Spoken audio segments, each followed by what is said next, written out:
So ayan, good morning to the world. Kumusta po tayong lahat sa ating lahat ng mga subscribers at lahat ng mga viewers. So magandang umaga po sa ating lahat. So today's video ay mag-iikot lang ako dito sa aking mga halaman, dito sa aking mga pananim guys. Kasi kaninang umaga ay nakapagdilig na ako ng aking mga tanim. So ngayon ay mag-iikot lang ako kasi nakita ko maraming mga manok na kinakain yung mga dahon ng aking mga pananim. Kaya bumaba ako ulit dito guys. So, the same time, ito rin yung pangpatanggal ko ng pagod.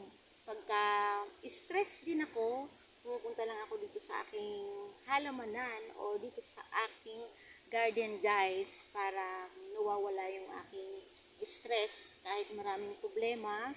Basta nakita ko yung pananim ko guys ay although nandyan pa rin yung problema pero parang nakaka-relieve ba ganyan.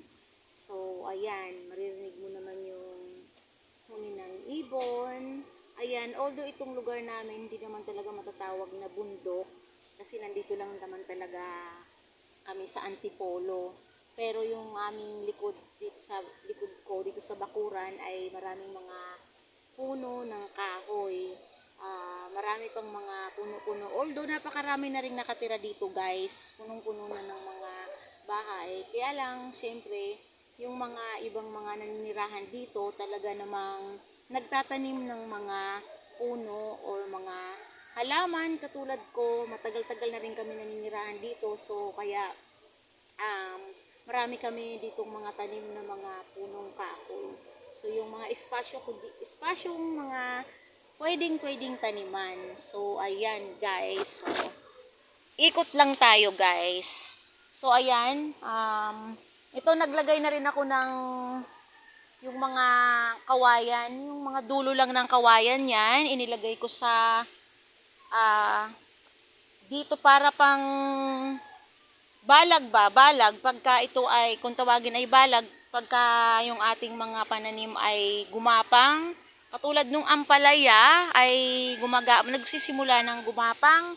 Tapos meron na rin akong sayote. So lahat itinatry ko. So ayan guys. Ayan yung aking mga, ito yung ating mga tinanim nung nakaraan. Ito ay ang papaya. So, ayan. Yung ating ampalaya doon ay gumagapang na rin, guys. Ayan.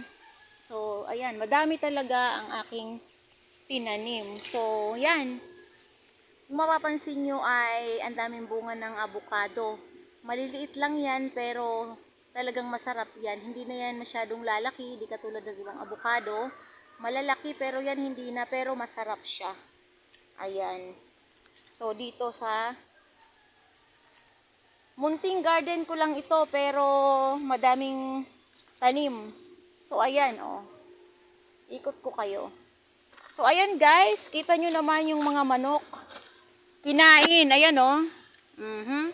Kinain yung mga dahon ng ating kinain ng manok ang dahon ng mga tawag dito kamuting kahoy. Yan.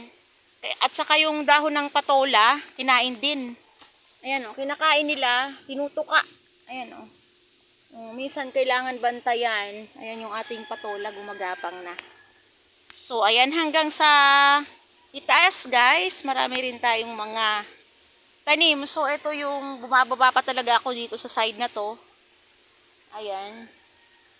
Para lang makapagtanim tayo guys. Sayang yung ating mga espasyo ng ating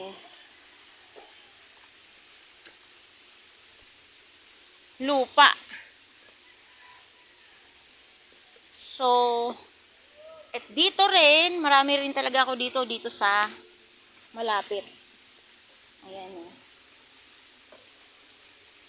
Iba-ibang variety ng tanim. Tingnan nyo yung okra, ang daming bunga oh, may bulaklak pa siya. Ito yung Chinese kangkong. Ayan o. Meron din tayong mga nakasabit dyan guys. Ayan o. Pati damit nakasabit. Medyo mainit na. So, ayan guys. Meron din naman akong bagong tanim na ano ba to? Papaya. Kasi,